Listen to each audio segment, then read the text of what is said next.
IBM and has served in the British military in the Special Air Service.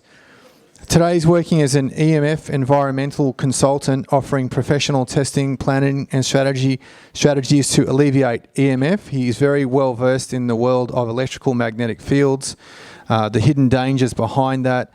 And talking to Cyril is always quite enlightening because he's always got a different perspective on what the so-called norm is in regard to EMFs and some of the things that we should be aware of that we're perhaps not always connected to. So please, mate, welcome Cyril Bourke.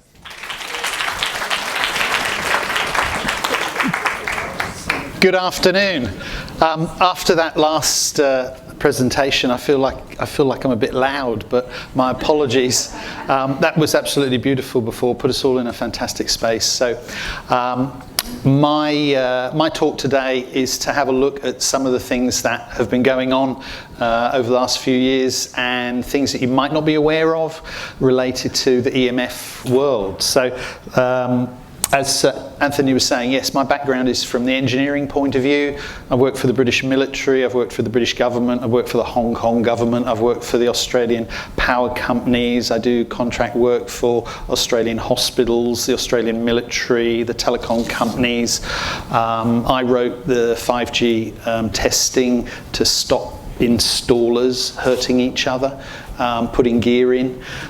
So I've been involved in both sides of what you might call that situation, etc., trying to help people not hurt each other.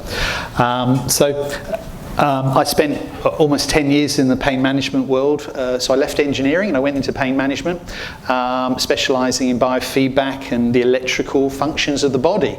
I was able to bridge what we might say is the industrial side of electronics and see the human body in a similar way, electronics of subtle energies and how we are all electric beings.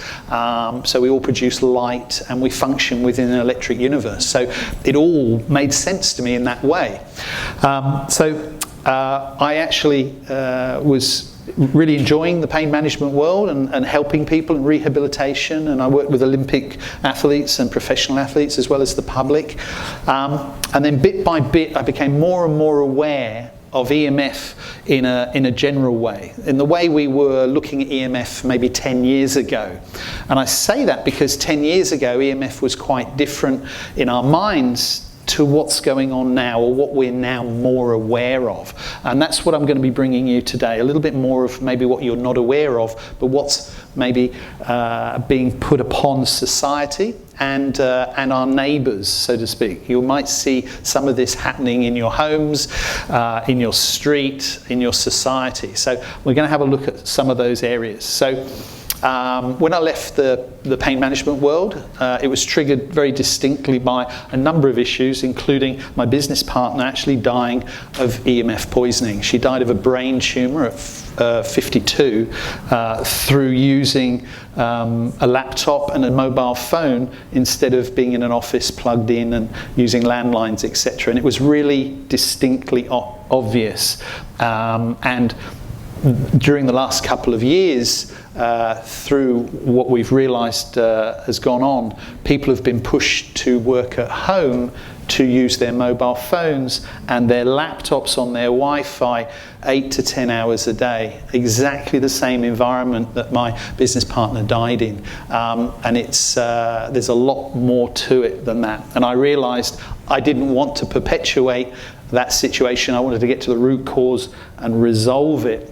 So I set up a company called EMF Busters, and we literally spend our time helping businesses, councils and families and schools and anybody who wants help regarding EMF to make a better working environment. So we've worked for the fire brigade, we've worked for all sorts of people who get exposed to things that are not helping them day to day.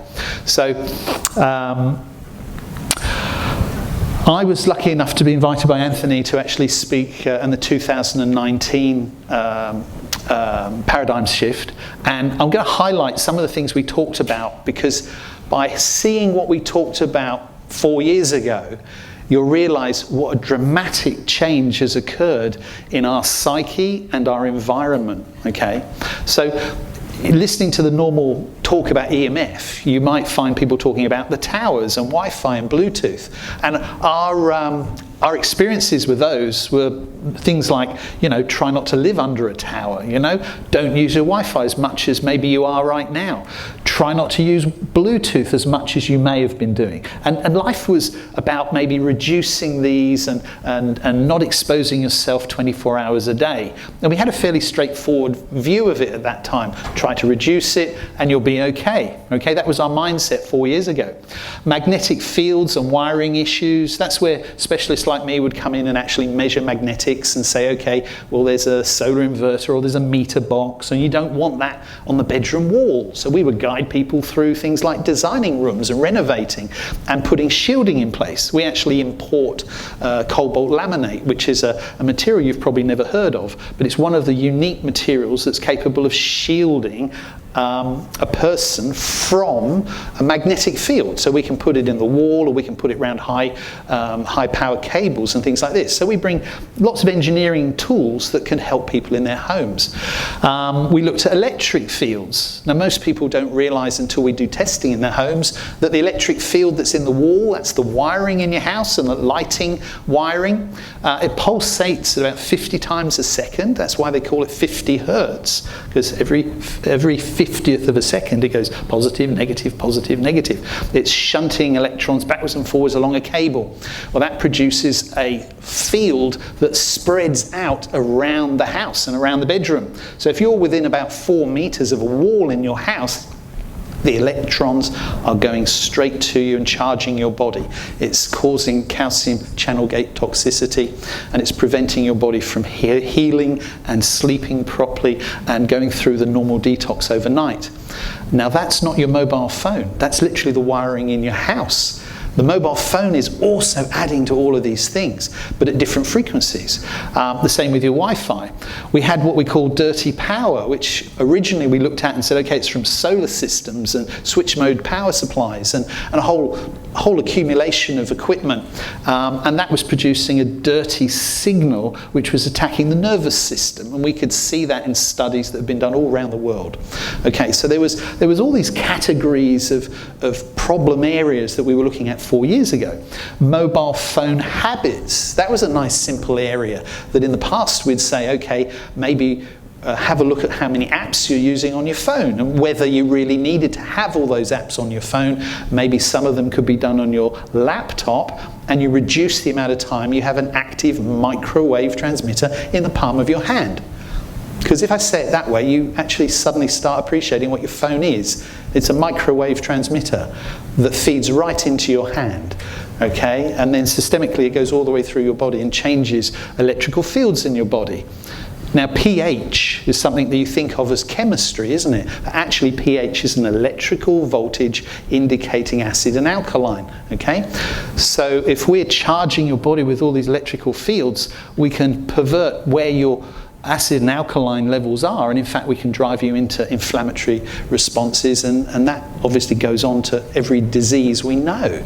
Okay, so now you're starting to see a link between electrical activity and the biology of the body. They're both electrical. You're electrical, and all these gizmos are electrical too.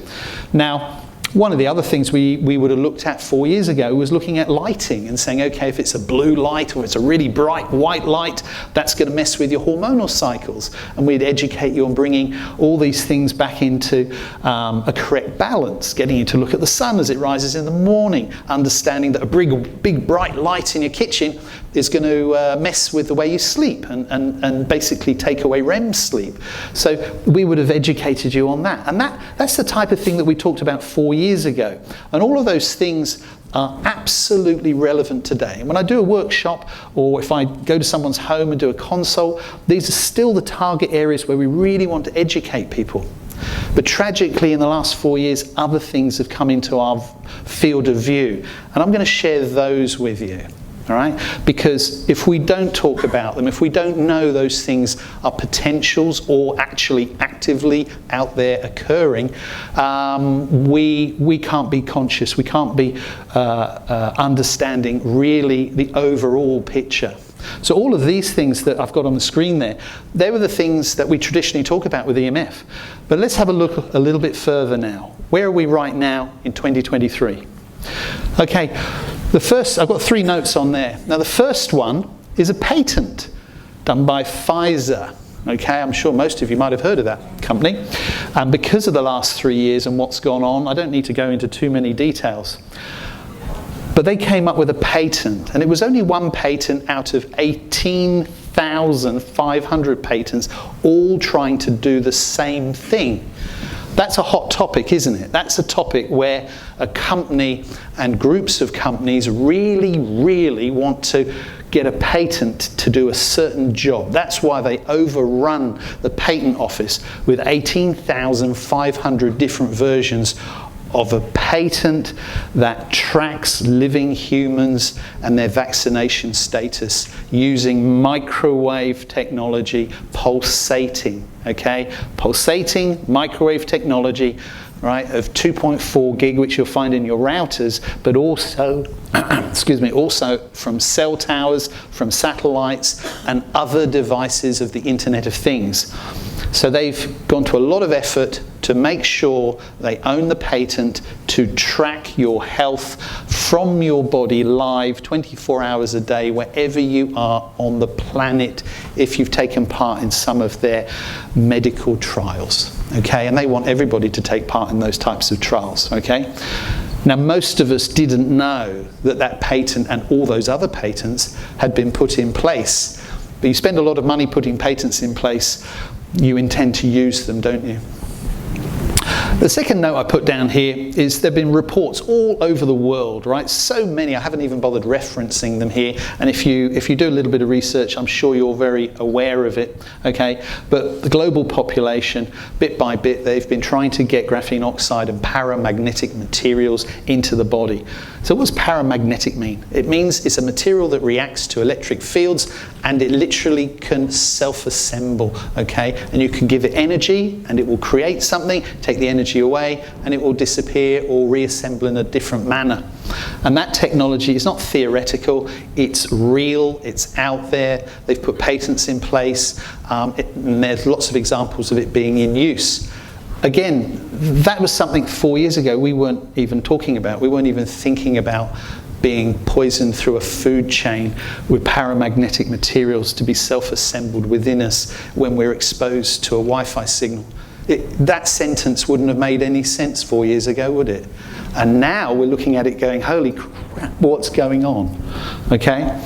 There's been a lot of whistleblowers as well from the medical world, from registrations, from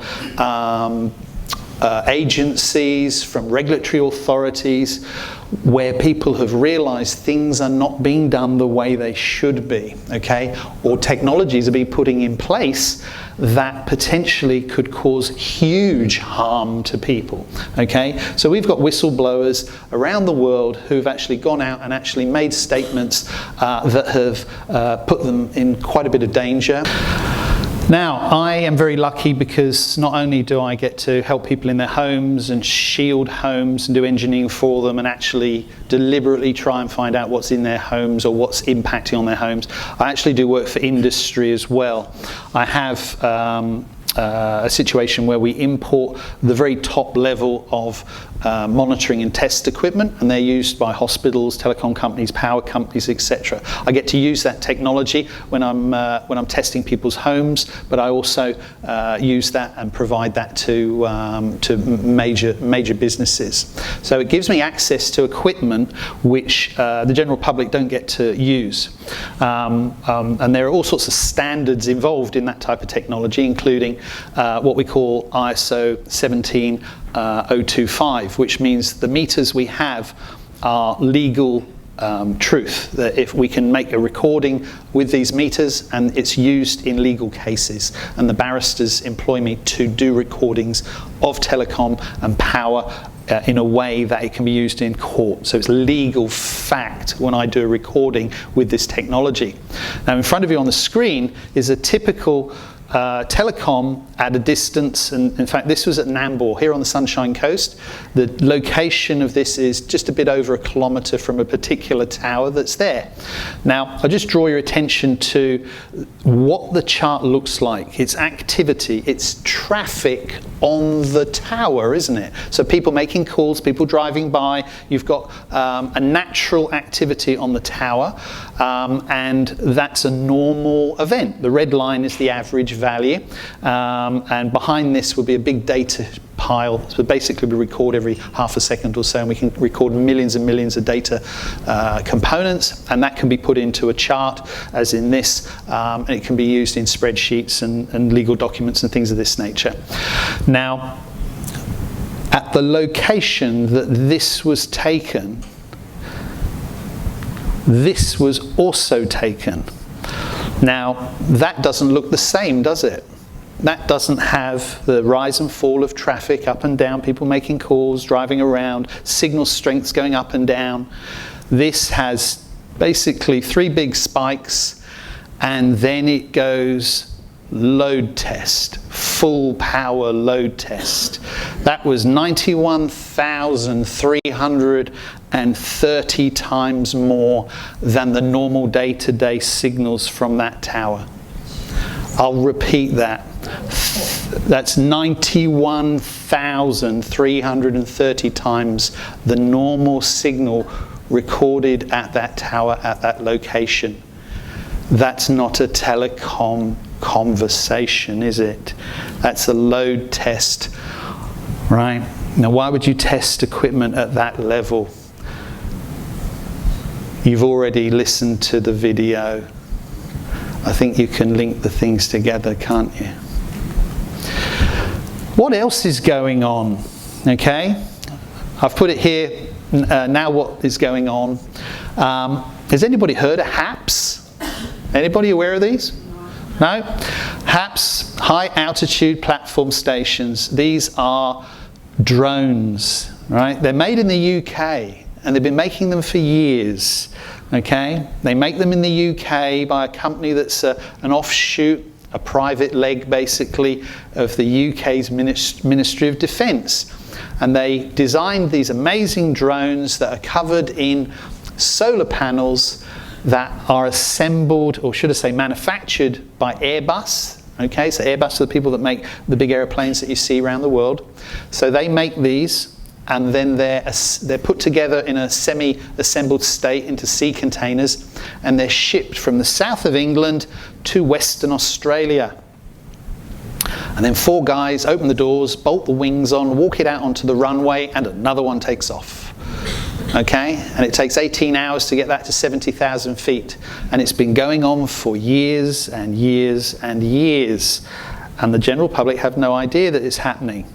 They're placebo satellites. They pretend to be satellites. They can do anything they want, just like a satellite, except they can be flown all around the world, basically from anywhere. They're drones, okay? Now the special forces have access to them. They're using for spying and military activities. They're also used directly over the public, okay? You can find the word Zephyr if you look up Airbus, and there are videos, and they can tell you all about it. Okay, and here's one of their downloads. This tells you that basically they'll be using it for tackling terrorism from 70,000 feet. Because they're so low, they can actually see far better than any of the perceived satellite equipment, because they're that much closer to the target to start with. These devices can stay up, in theory, indefinitely, because they're fed with solar. They've got 2 German electric motors, and they can basically fly anywhere on the planet above the airplanes, and they can catch solar energy. They can actually transmit solar energy down. They can use it for telecom. They can network, etc. And in the future, they may be part of the power distribution system. It's been proposed where they intend to actually grab the sun and beam magnetic and electric fields down onto the Earth, further generating power for those living on the surface. So there's so many different ways these can be used. Now, talking of power transfer, this is another area of the EMF world that you might not be aware of.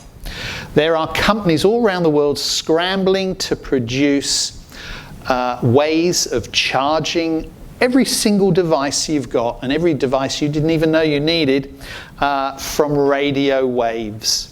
Because at the moment you pay for your telephone those waves, and you've got an account and you pay credits to it, and you've also got a separate account that has your household electricity. Well, with this type of technology, they're able to charge you for everything, because everything will have a way of using credits and being charged, and it will all be done from, shall we say, systems similar to Wi-Fi. So no matter where you go in your smart city or motorway or industrial area, you'll have access to this type of energy. You'll be radiated everywhere you go to charge your equipment. The word I've highlighted there is far-field charging. Far-field is related to the wavelength of the charging rate, but where the FCC, which is the American registry of this type of technology, they have allowed them to have approval for unlimited distance. That's charging over the air at an unlimited distance. So they could radiate any area they want to charge devices. Okay, you can find them on the stock exchange under WATT, W-A-T-T.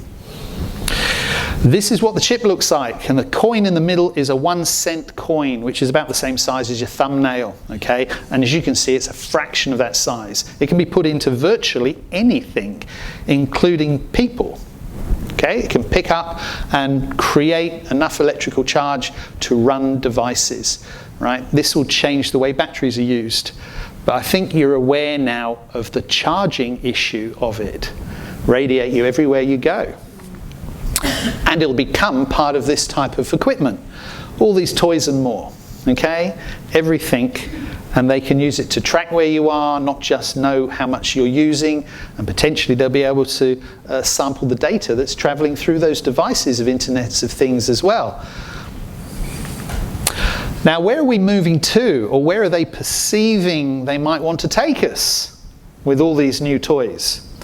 Well, paramagnetic material is finding its way into medical equipment, it's finding it into treatments, it's finding it into food sources.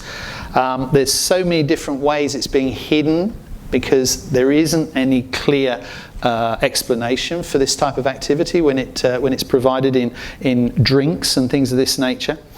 And in the legal framework, once you've got enough of this type of material inside you, you actually start becoming transhuman, hybrids and cyborgs.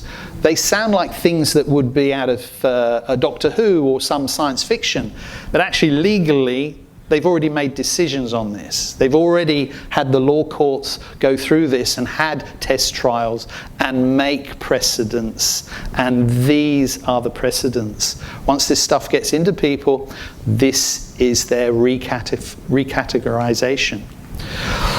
Here you go, all right, and these are ones you can look up, all right. So 2013, there was a legal case in the States, and the Supreme Court said that if it was natural, okay, if it was a normal human DNA, it could not be patented, okay. Now that's a good thing for us. Well, the same court said that if the genome is modified by an rDNA, then the genome can then be patented. And that means it can be owned, okay? Now, what does that really mean, okay? Well, it means that technically some of these patents become proprietary. They become a part of the inclusion of definition for transhuman, okay? That's the legal definition. And what does that mean? Well, once you become transhuman, once members of our society are considered no longer 100% biological and owned by those that created the rDNA, they are literally giving away their human rights and the rights that could be granted to them by the state. Okay? So they really are out in the wild, so to speak. Now, this type of technology relies on the materials being paramagnetic and getting into the body, and 2, the exposure of the body to EMF, so it can cause a self-assembly internally to the body. So here's about where the router gets turned back on, and lo and behold, it starts to grow. So you can start to see the edges, it almost crinkles up like a piece of tinfoil. Yes. It's doing something.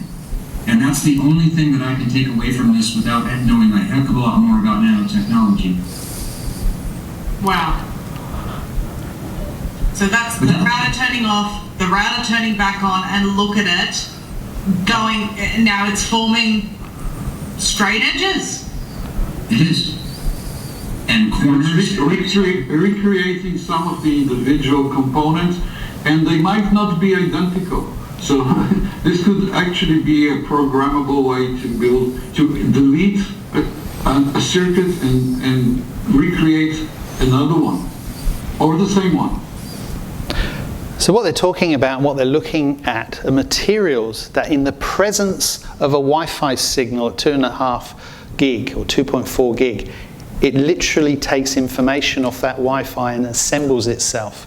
It starts to be potentially an operating system or a set of circuitries that could have a function and connect with other circuitries. I'm sure you can see where that goes with the rest of those slides that we've talked about. So they were the things that suddenly hit me when I was looking at what should we be thinking about and raising the questions of. And then I came across the 60 gigs. Now I've got equipment that measures to 60 gig. And we do testing for 60 gig for power companies, telecom companies. 26 gig has just been rolled out here on the Sunshine Coast, if you're unaware. There's little towers coming up along the coast. And people have been sending me links as to where they are already. So we know we've got 26 gig already. Remembering the 16 and 18 pulsated for 1 minute intervals was highlighted to be a potential trigger for that other issue. It's the companies for that. They say, you use that and we won't charge you. They corral them into an area of their interest, saying that's an area we're not using. Why not use that for the public? Okay, that would be great. That's effectively what that's referring to when it talks about frequency codes and bands. Okay, so it's been approved. It's called V-band here in Australia. It's been permitted. It's from 57 to 66 gigahertz. So industry is being coerced into using that. Now let's just have a look and understand what happens with different frequencies and your reach within a home. Okay, so we've got lower frequencies like 800 meg, 900 meg, where it has a reach all the way outside the house. Then you've got 2.5 gig, which goes outside the house but not very far. Then you've got 5 gig, which is a higher frequency, so you've got more waves per second, so it gets attenuated faster. So it really can't get much further than outside your house. And then you've got 60 gig, where you notice they've got a picture of a tablet and a TV. It's only any good really for immediately in front of something else. It can't go very far through the air at all. It literally is from the device to you to the TV or something, okay? Because it gets absorbed. When we talk about absorption, we're talking about how it gets attenuated. I'll show you a bit more about that in a moment.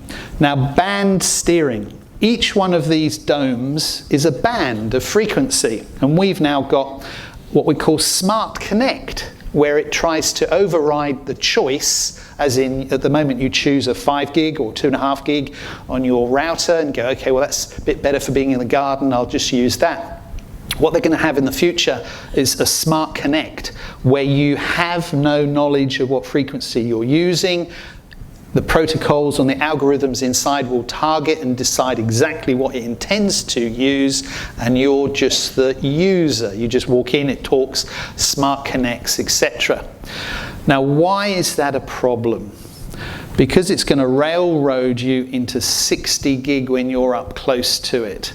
And the problem with 60 gig is it has a 98% attenuation. That's a loss of energy related to atmospheric oxygen. Okay? It vibrates at just the right amount to create spin in the oxygen molecule.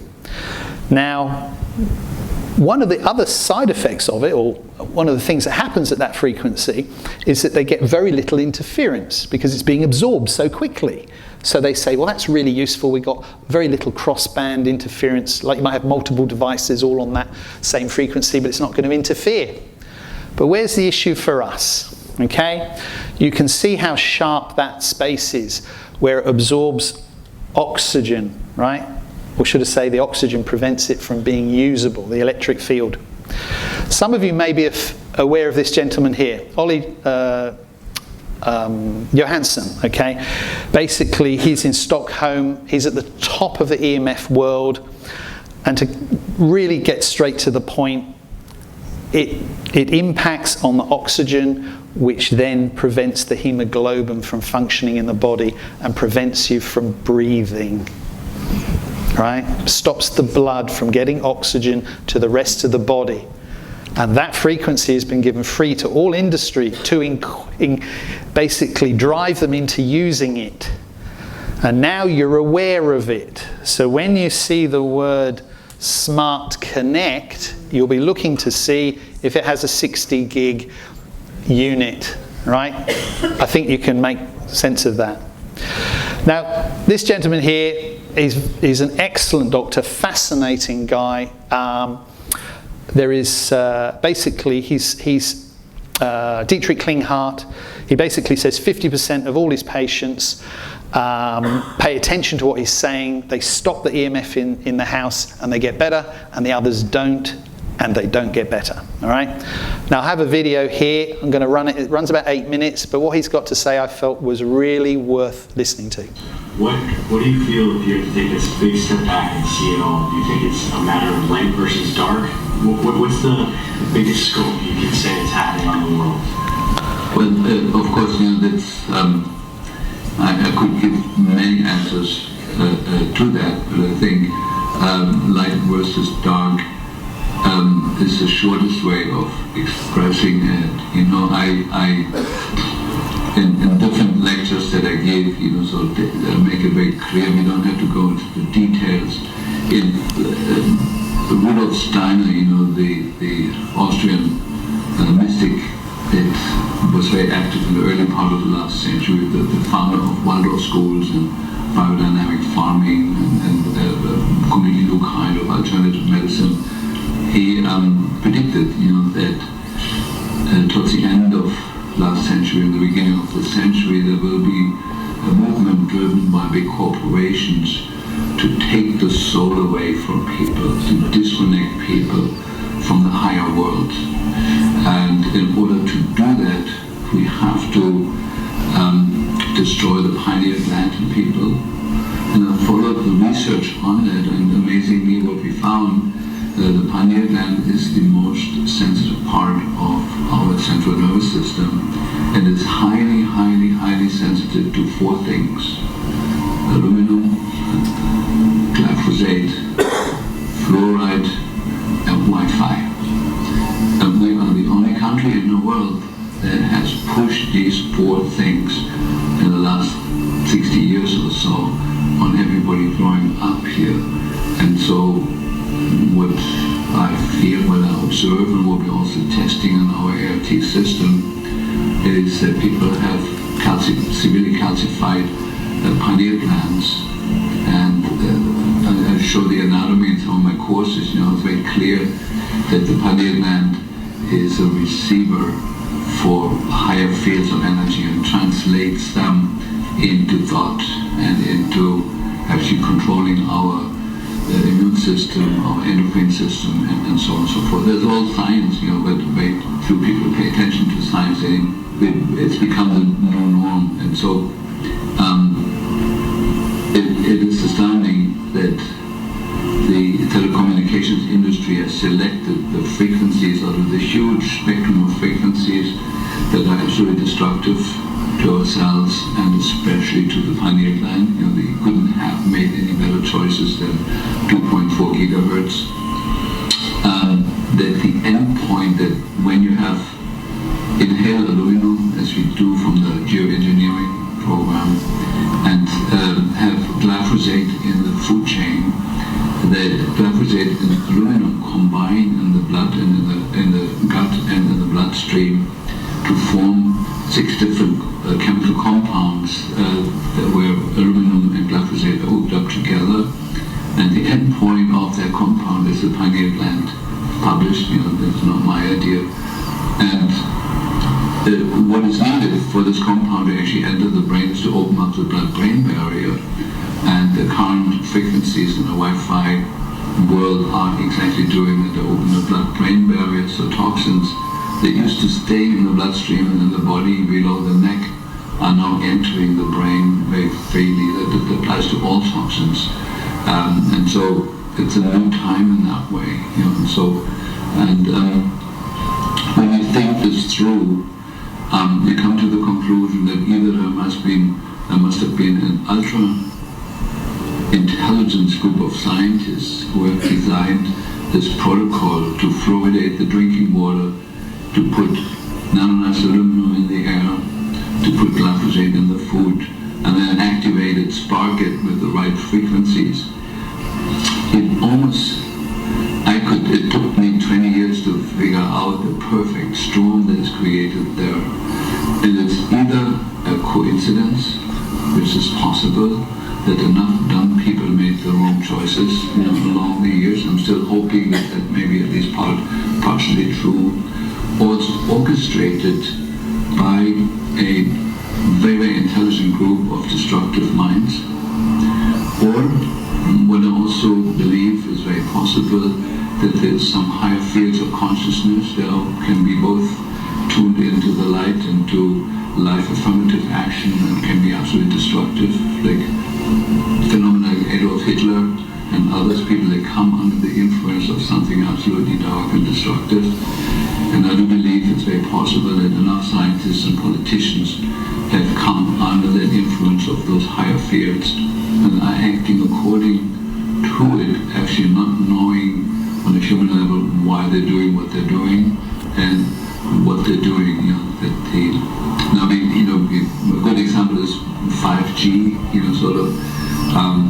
To put it on post, on all the streets. Okay, that's one issue, but putting it on satellite and actually the government approving to put it on satellite, blasting the whole planet with a frequency that has never been checked for safety, for its influence on the insects, on the songbirds, has never been checked for anything, and to approve that is unconceivable to somebody who's still got a little bit of a brain left, and that politicians in the White House and other countries are conspiring with that.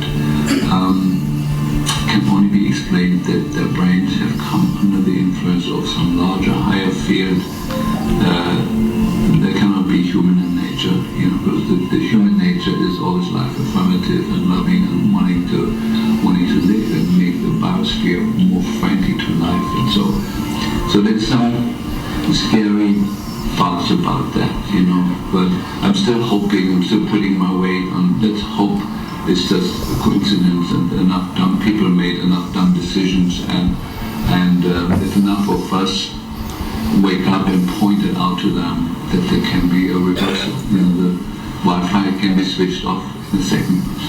We'll be done with that, and glyphosate could be forbidden tomorrow.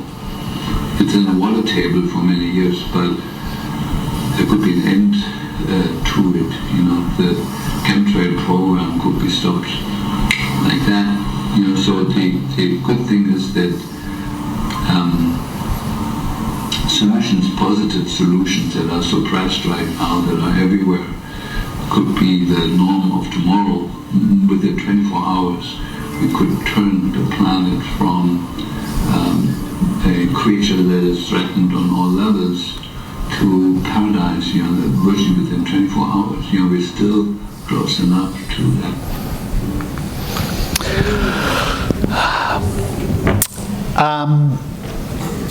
That's what geoengineering looks like. That's a photo from the Sunshine Coast. You see the ripples of microwave? You recognise it? That's material deposited and then manipulated with microwave. And we see that all the way along the coast, all over the country. Robert O. Becker, he was a doctor from the 1980s, but he wrote good books about electromagnetic patterns, and he saw it even then as a greater issue than global warming. So they were even pushing global warming then. The Body Electric, an excellent book when you want to understand how we are electrically. A little bit of homework for you. This is a guy I do recommend finding out. Dr. Russell Cooper is from Tasmania. He is absolutely superb at actually looking at electromagnetics from a sensitivity point of view and helping people understand how to resolve that in a medical way, detoxes and various other things. But he's able to do testing that can be approved in court. Other things that are useful, and I'm happy to send this PowerPoint to anybody who'd like it. Okay, so please feel free to find us outside, and I'll be happy to send it to you in a PDF or so. The Bio Initiative, for example, there's a link there. There's about 1,500 pages of different tests and authors looking at EMF all around the world. This one here, The Invisible Rainbow, an excellent read. It links EMF to health and shows you how each pandemic through history has been triggered by EMF, not by other things. This book, you'll only find it in one place outside the UK, and that's on that table outside. We import them from the UK. They literally don't send them anywhere else, and it's an extremely useful book when it comes to looking at studies and understanding the types of things. It gives you a really good grounding in electrohypersensitivity. Very useful resource.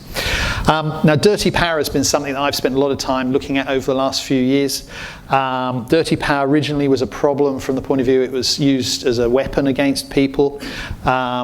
It's now being used in smart meters, looking at technology to really evaluate what's happening in your home. They say it's about helping manage power, but I did a little test. I got the GPT, I think it is the AI. I've got an account with it, and I asked it, could it listen to a house through the smart meter? And it trots out and says, no, it can't do that, it's not designed to do that, blah, blah, blah. So then I quoted the engineer and the testing that was done to prove they could, and then the TPG came back and apologised and spilled the beans on the whole thing. So remember, if you're using AI online, it is being programmed to hide information from you. It is keeping agendas, okay? Be aware of that. That is what dirty power looks like. I'm going a little bit fast because I've run out of time, but I've only got a couple of slides left, so I thought I'd share that with you. That's what dirty power is, okay? Now the red is the dirty power. It's an aggressive signal. The blue is the sinusoidal waveform of your 50 hertz supply. That's what you bought. That's what you thought you were going to be using. But if you've got solar, or if your neighbours have got solar, or has anybody within kilometres of you got solar, your electricity looks like this. You're buying this rubbish. It's degrading your electronics, it's wrecking your computers, it's damaging chips in your house. I'm talking about integrated circuits in your equipment, etc. And it's messing with your nervous system. It's causing sleep issues and many other things. They wrote a book about it, Dirty Electricity, Dr. Samuel Millam. Very good book, very interesting to see the reality when you look at an epidemiologist looking at the rollout of electricity, and we've basically lost what we might refer to as a control group, all right? So everybody's being poisoned simultaneously, so all the data looks perfectly fine. Everybody's dying at the same rate. As an epidemiologist, he's able to show you what it was like in those same places when they didn't have electricity, and then it gets really interesting. Now I was seeing signals like you saw on that oscilloscope, I'd been doing work for the power companies, so I asked them what the story was, and they sent me to a specialist group of filtering people that make filters for industry, and they said, oh, don't worry about that, we'll have it fixed by the weekend. Well, 3 years it took us, and in the end I had to develop a team of engineers to actually resolve the microsurge that lots of people around the world said they'd resolved, and we tested their equipment and it didn't. So now we literally have, after 3 years, designed and built an off-grid, on-grid and generator input filter for homes, so you'll get clean electricity in your home. So I'm quite pleased about it. That's like a mock-up of what the box looks like, etc. And basically it bolts on the side of your house. Right? So it's installed by an electrician, but it actually properly cleans your electricity and takes that spiking out, so you're not being aggressively attacked. So that is a really good news for Australian industry and for health of everybody, basically, and I'm really quite pleased we were actually able to do that. This is some of what we went on. So the top red picture is the typical off-grid power, and it's really aggressive and messes with people. The bottom one is one of the signals coming out of our unit, so we've cleaned the electricity. And the two guys on the left, they're basically part of the team where we were going in lots of different places doing testing. We were finding really bad power and really trying to clean it up and resolve it. And that's why it took 3 years of research for us to actually do something that lots of people said they had done, and yet it failed our strict testing. So I'm really pleased and proud of the team for being able to do that. So we literally are at a point now we're hoping to manufacture in the next few months. So the good news is, basically, if you can change your bedroom, and I say that because people ask me, what do I do? There's all these different problems, okay? If you can stop the electricity in your bedroom, the magnetic fields in your bedroom, the Wi-Fi and telephone in your bedroom, you will sleep, rest, and your body will recover. Okay, it is ideal, right? It's designed to clean up, but outside of an electric field. Okay, your bodies are miracles. Okay, and this is what we help people do. Okay, clean up their homes. People hear the word Faraday cage and they have visions of a chicken coop. It doesn't look like that. Okay, you can't even tell. You can walk into a beautiful bedroom and it is a full Faraday cage, and that's what we specialise in helping people do. A little note here: for about 10 years or so, we've been providing Niox to people. Niox is a thing that your body releases. It's made up from L-arginine and L-citrulline. This was the best product we found anywhere in the world. The formula got 3 Nobel Prizes, and it works, and it definitely helps detox from EMF poisoning. So it's an extra thing to study for people. Niox, look it up. We have it available, but there's lots of different versions. But it's a topic worth understanding. So that's what we do. We test, we support people by re-engineering their homes, getting involved with everything, and answering lots and lots of questions to solve issues. Thank you very much for today, and I hope that's of help. Thank you.